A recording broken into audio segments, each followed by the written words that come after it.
Assalamualaikum warahmatullahi wabarakatuh. Sebelumnya, perkenalkan nama saya Novita Hoirunisa dengan NIM 19013338 dari Program Studi Pendidikan Akuntansi.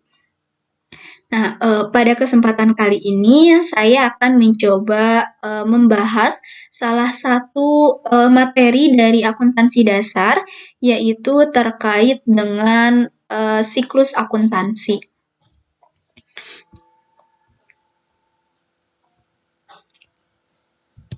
Nah, adapun tujuan pembelajaran, yang pertama itu diharapkan peserta didik setelah mempelajari terkait dengan siklus akuntansi ini, mampu memahami siklus akuntansi.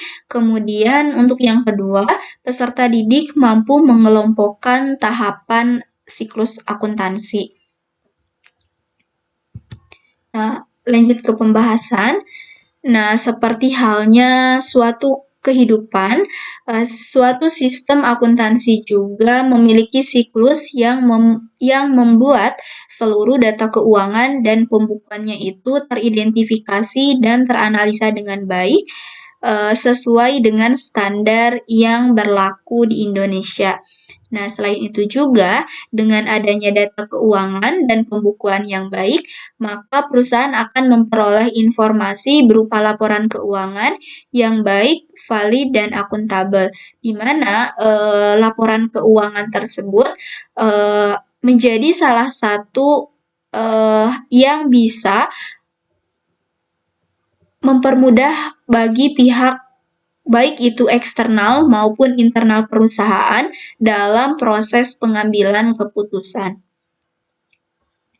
Dengan demikian, dapat disimpulkan bahwa siklus akuntansi ini adalah proses berkelanjutan untuk mengidentifikasi, kemudian menganalisis, dan mencatat ataupun merekam peristiwa akuntansi perusahaan. Nah, dalam hal ini, seorang akuntan itu harus mampu menggunakan prinsip, kemudian kaidah, metode, hingga teknik-teknik dalam akuntansi untuk mencatat segala kegiatan akuntansi perusahaan.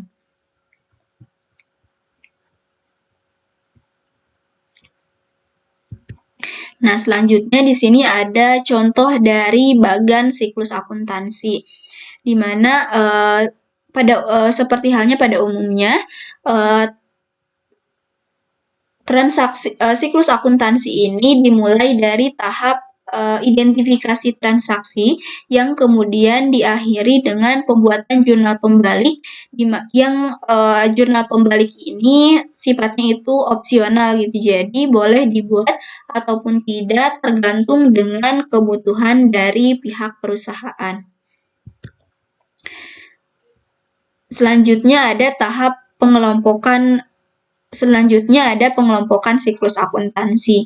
Yang pertama ada pencatatan, di mana dalam pencatatan ini terdapat kegiatan analisis bukti transaksi, kemudian membuat jurnal umum, dan pemindah bukuan ataupun posting ke dalam buku besar. Untuk tahap yang kedua ada tahap pengikhtisaran. Nah, dalam tahap pengikhtisaran ini terdapat beberapa hal yang harus dilakukan, yaitu dengan membuat neraca saldo, kemudian membuat jurnal penyesuaian, dan membuat neraca saldo setelah penyesuaian. Lalu untuk tahapan yang ketiga adalah pembuatan laporan keuangan. Nah, dalam hal ini terdapat beberapa jenis laporan keuangan yang biasa dibutuhkan oleh pihak perusahaan, mulai dari laporan laba rugi, kemudian laporan perubahan modal, laporan neraca, kemudian laporan arus kas, dan catatan atas laporan keuangan. Nah, selanjutnya saya akan mencoba menjelaskan dari setiap tahapan siklus akuntansi secara lebih terperinci. Nah, untuk yang pertama itu ada tahap identifikasi transaksi. Nah,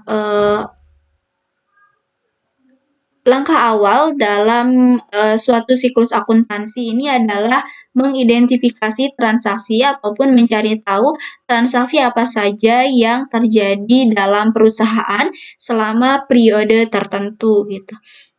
Kemudian transaksi akuntansi yang dicatat juga merupakan setiap transaksi yang memiliki dampak secara langsung pada perubahan kondisi keuangan perusahaan dan dinilai secara objektif. Nah, selain itu juga transaksi yang terjadi harus memiliki bukti-bukti transaksi agar bisa dilakukan proses identifikasi. Nah, dalam hal ini banyak jenis dari bukti transaksi tergantung dengan transaksi yang dilakukan gitu oleh pihak perusahaan. Nah, ini ada beberapa contoh dari bukti transaksi, mulai dari kwitansi, faktur, nota kredit, dan masih banyak yang lainnya.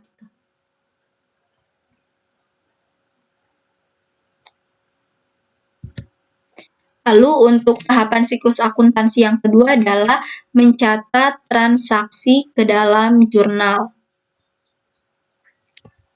Nah, setelah teridentifikasi transaksi apa saja yang terjadi selama suatu periode, tahapan selanjutnya adalah mencatat transaksi-transaksi tersebut ke dalam sebuah jurnal, di mana jurnal yang digunakan adalah jurnal umum. Nah, jurnal umum sendiri merupakan media untuk mencatat transaksi-transaksi yang terjadi dalam siklus akuntansi berdasarkan dokumen dasar, di mana dokumen dasar ini salah satunya bisa berbentuk bukti-bukti transaksi. Gitu. Selain itu juga, jurnal ini merupakan catatan yang pertama kali ataupun book of original entry. Nah, oleh karena itu, jurnal menjadi sumber pokok bagi catatan-catatan yang lainnya.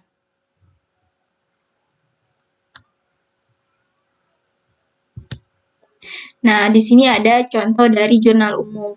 Nah, dalam jurnal umum ini biasanya harus dicantumkan gitu nama perusahaan, kemudian jurnal umum, dan juga periode akuntansi yang bersangkutan.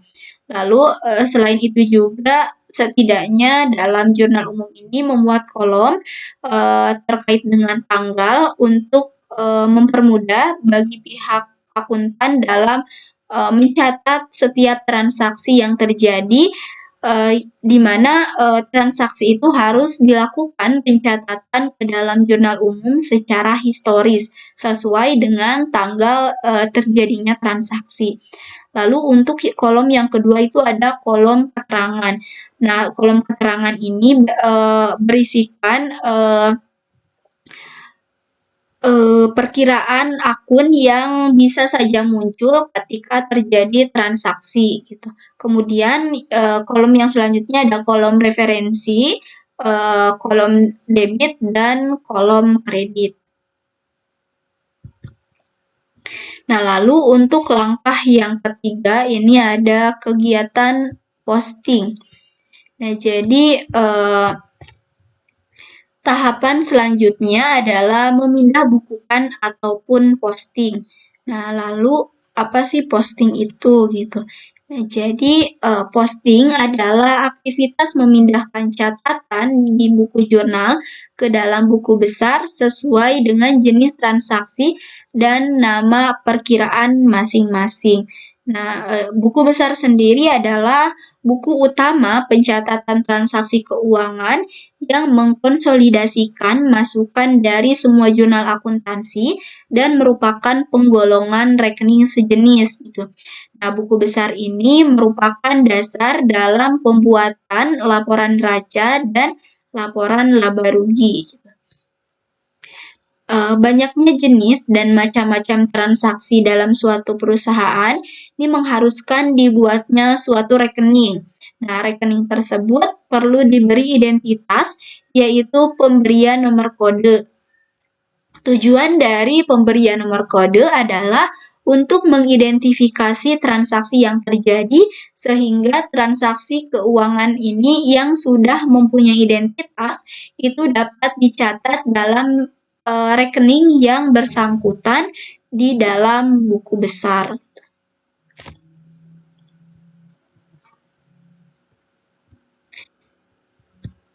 Nah, selanjutnya terdapat beberapa bentuk dari buku besar gitu.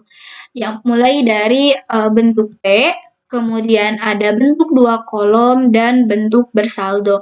Namun yang umum digunakan oleh pihak perusahaan dalam sistem akuntansinya adalah buku besar yang bentuk bersaldo.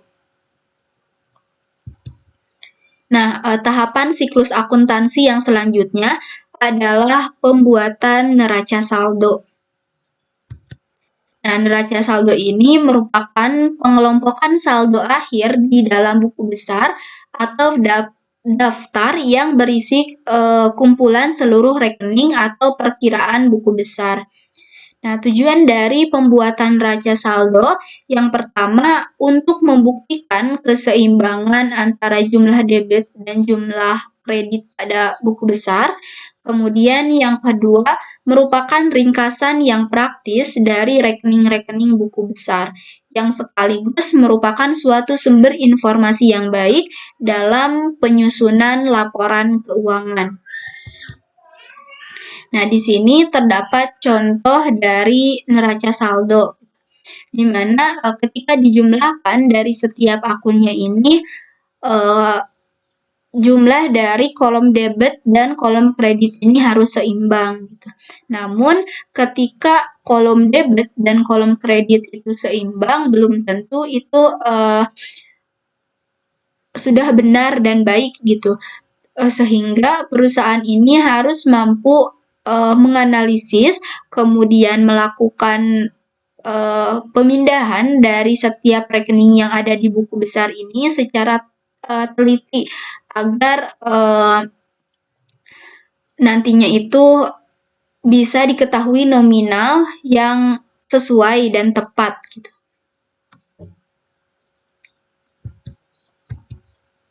Lalu untuk tahap yang kelima adalah pembuatan ayat jurnal penyesuaian.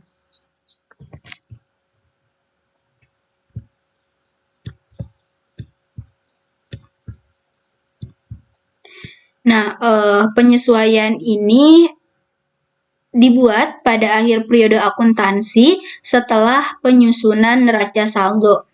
Kemudian jurnal penyesuaian ini juga bertujuan untuk menyesuaikan angka-angka dalam neraca saldo sehingga dapat menggambarkan keadaan yang sebenarnya sesuai dengan tuntutan dalam penyajian laporan keuangan. Di mana selain itu juga jurnal penyesuaian ini bertujuan untuk mengkoreksi perkiraan-perkiraan tertentu sehingga mencerminkan keadaan aktiva, kemudian kewajiban, biaya, pendapatan, dan modal yang sebenarnya.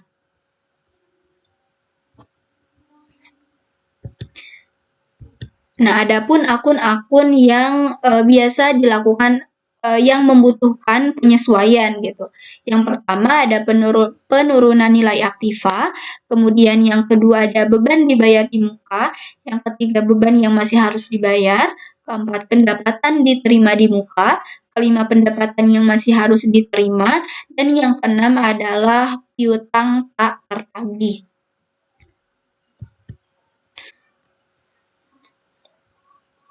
Untuk tahapan siklus akuntansi yang keenam adalah pembuatan neraca saldo setelah penyesuaian.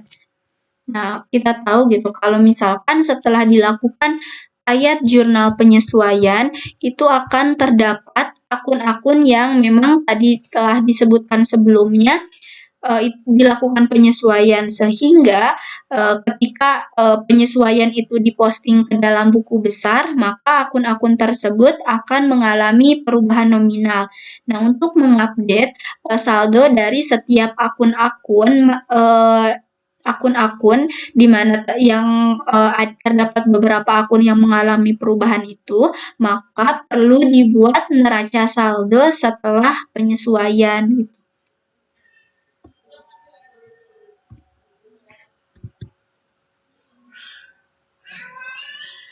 Nah, lalu selain itu juga untuk mempermudah perusahaan dalam penyusunan laporan keuangan, sebaiknya kita membuat neraca lajur ataupun worksheet untuk menghimpun semua data-data akuntansi yang dibutuhkan pada saat perusahaan akan menyusun laporan keuangan secara sistematis gitu.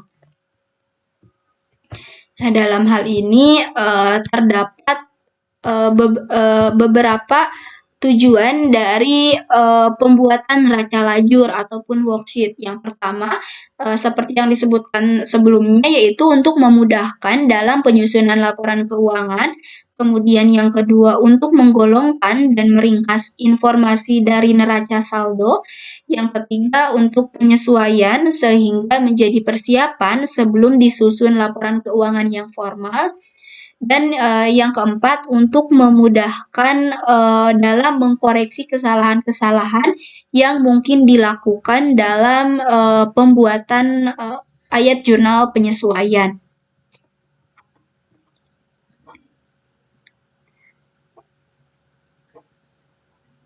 Lalu untuk langkah yang ketujuh adalah pembuatan laporan keuangan. Nah, laporan keuangan adalah catatan informasi keuangan suatu perusahaan pada periode akuntansi tertentu yang dapat digunakan untuk menggambarkan kinerja perusahaan tersebut gitu.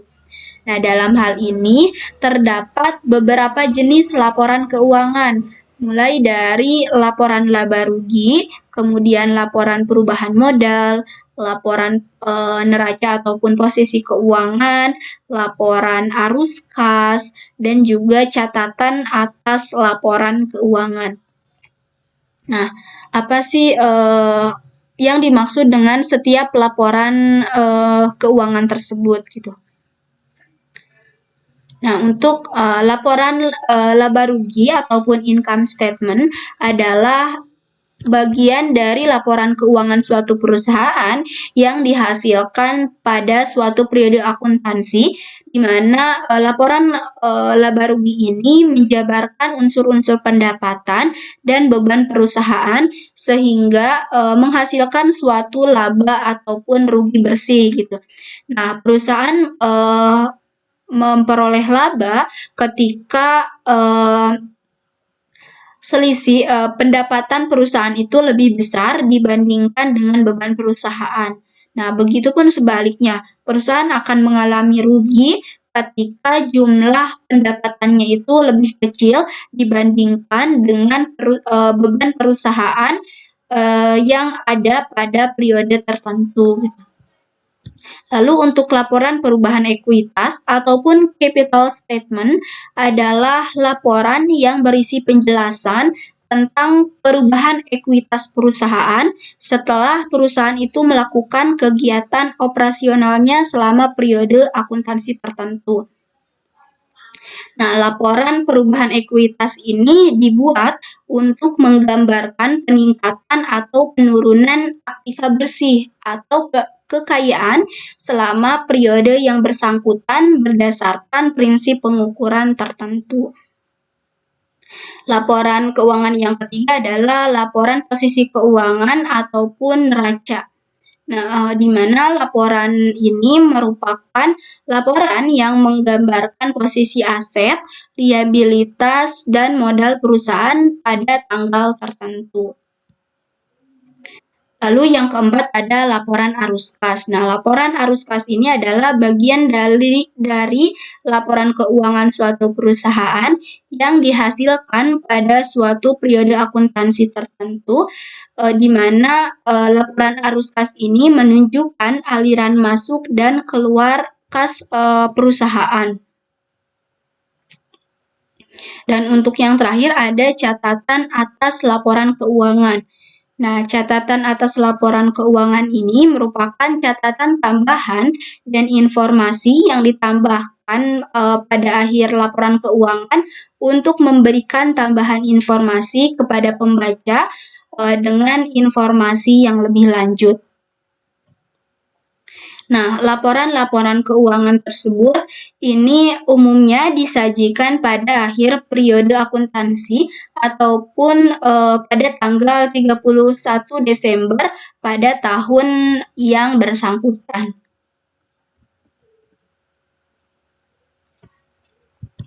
Lalu untuk langkah yang ke-8 dalam siklus akuntansi adalah pembuatan jurnal penutup. Nah, jurnal penutup ini adalah jurnal yang dibuat pada akhir periode akuntansi untuk menutup akun-akun nominal sementara. Nah, akibat dari penutupan ini, saldo-saldo akun tersebut akan menjadi nol pada awal periode akuntansi selanjutnya. Nah, akun yang ditutup adalah akun nominal dan akun pembantu modal. Akun nominal sendiri adalah akun yang pada akhir periode yang pada akhir periode itu dilaporkan dalam laporan laba rugi. Sedangkan akun real adalah akun yang pada akhir periode itu dilaporkan dalam neraca. Nah, lalu apa saja yang termasuk ke dalam akun nominal dan akun pembantu modal. Nah, untuk akun nominal ini terdiri dari pendapatan dan beban, sedangkan akun pembantu modal adalah prive dan ikhtisar laba rugi.